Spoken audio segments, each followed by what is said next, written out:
네, 안녕하세요. 딥다이브입니다. 2025년 6월 24일이었죠. 카카오 게임즈 주가가 정말 갑자기 상한가를 기록했습니다. 네, 맞아요. 그날 시장이 좀 술렁였죠? 당신도 이 소식 보고, 왜 갑자기 이렇게까지? 하고 좀 궁금하셨을 겁니다. 특히 최근 실적이나 신작 피드백 같은 걸 보면 약간 고개를 갸웃할 수도 있는 그런 상황이었거든요. 그렇죠.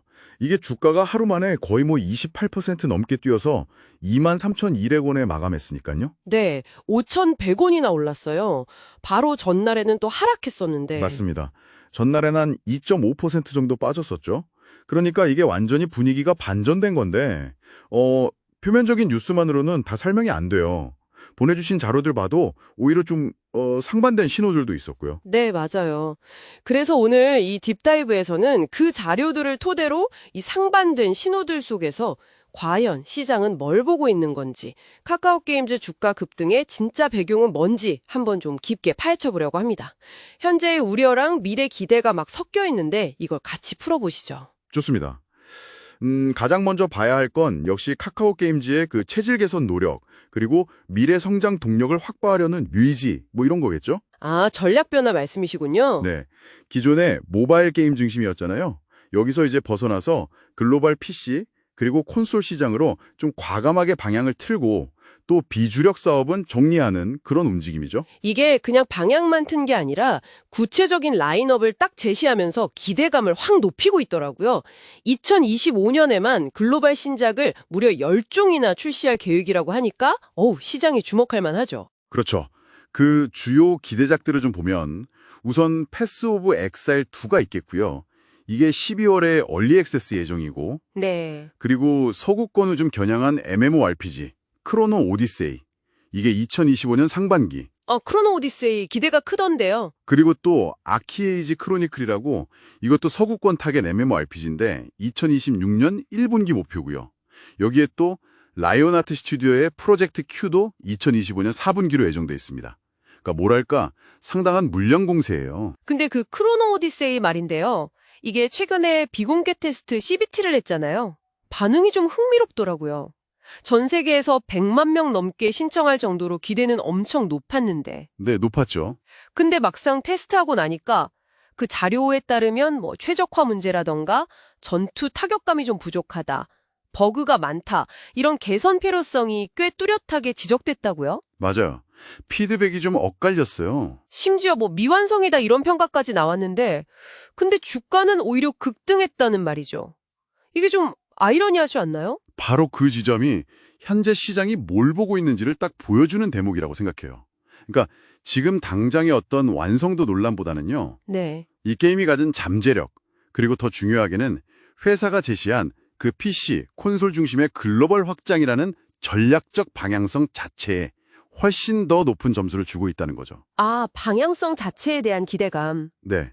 이게 또 한국 게임 산업 전체가 요즘 플랫폼 다변화하고 질적 성장을 모색하는 큰 흐름하고도 딱 맞아떨어지고요. 그렇군요.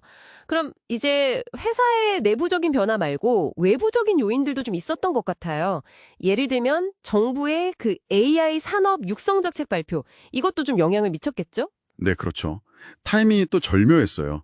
향후 5년간 AI 분야에 16조 원을 투자하겠다, 이런 발표가 나오니까 카카오 게임즈를 포함해서 관련주들에 대한 기대감이 확 커졌죠. 카카오 게임즈도 AI를 활용하고 있다고 밝혔었고요. 맞습니다.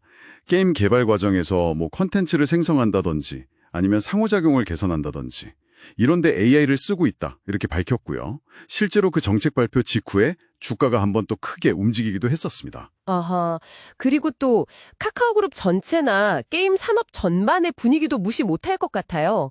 그때 보면 카카오페이나 다른 계열사 주가도 같이 좀 오르는 분위기였고, 네, 동반 상승 흐름이 있었죠. 그리고 2025년이 한국 게임 산업의 황금기가 될 거다, 이런 전망이나 대형 신작들에 대한 기대감 자체가 시장에 좀 깔려 있었잖아요. 맞아요. 그런 분위기가 있었어요. 애널리스트들도 라이온하트 스튜디오 IPO 가능성이라든지 이런 걸 언급하면서 목표 주가를 올리기도 했고요. 네, 현대차증권 같은 데서도 그런 리포트가 나왔었죠. 네. 그러니까 개별 기업의 어떤 노력에 더해서 정부 정책이라든지 그룹 시너지, 또 산업 전반의 어떤 낙관론 같은 이런 후광 효과가 분명히 작용했다고 봅니다. 사실 1분기 실적만 딱 놓고 보면요. 컨텐츠 매출이 좀 줄고 아쉬운 부분들이 있었거든요. 네, 실적은 좀 부진했죠. 그럼에도 불구하고 시장은 당장의 그 실적보다는 미래 성장성에 베팅을 한 셈이죠. 이게 바로 뭐랄까 변곡점에 선 기업에 대한 투자의 좀 전형적인 모습이에요. 높은 기대 수익률하고 동시에 높은 실행 위험이 같이 있는 거죠. 그렇군요. 그럼 정리를 좀 해보자면 카카오 게임즈의 이번 상한가는 단순히 뭐 하나 때문이 아니라 회사의 어떤 전략적인 변화, 그리고 강력한 신작 파이프라인에 대한 기대감, 여기에 정부의 AI 정책 지원, 또 카카오 그룹이나 게임 산업 전반의 긍정적인 분위기, 이런 여러 퍼즐 조각들이 딱 맞아떨어진 결과다, 이렇게 볼 수 있겠네요. 네, 정확합니다. 핵심은 이거예요. 시장이 지금 당장 눈앞에 보이는 재무적인 어려움, 예를 들어 1분기 실적 부진이라든지 아니면 신작의 초기 기술적인 과제, 뭐 크로노 오디세이 CBT 피드백 같은 거요. 이런 현재 문제점보다는 네. 미래의 가능성, 그러니까 신작이 성공할 가능성, PC 콘솔 전환의 잠재력, AI 활용, 또 라이오나트 IPO 기대감 같은 이런 미래 가치에 훨씬 더 무게를 두고 있다는 점입니다. 하지만 결국 그 가능성을 현실로 만들려면 결국은 실행력이잖아요. 이게 정말 중요할 텐데요. 특히 크로노 오디세이처럼 초반 피드백에서 개선점이 명확하게 나온 경우라면 개발팀이 이걸 얼마나 효과적으로 해결하고 완성도를 끌어올리느냐, 이게 진짜 관건일 겁니다. 그렇죠. 이제 증명해야 하는 단계죠. 네. 그래서 여기서 당신께 한번 질문을 던져보고 싶네요.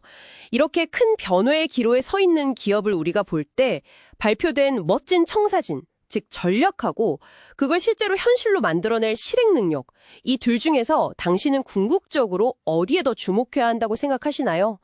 이 질문을 한번 곱씹어 보시면서 이번 딥다이브는 여기서 마무리하겠습니다.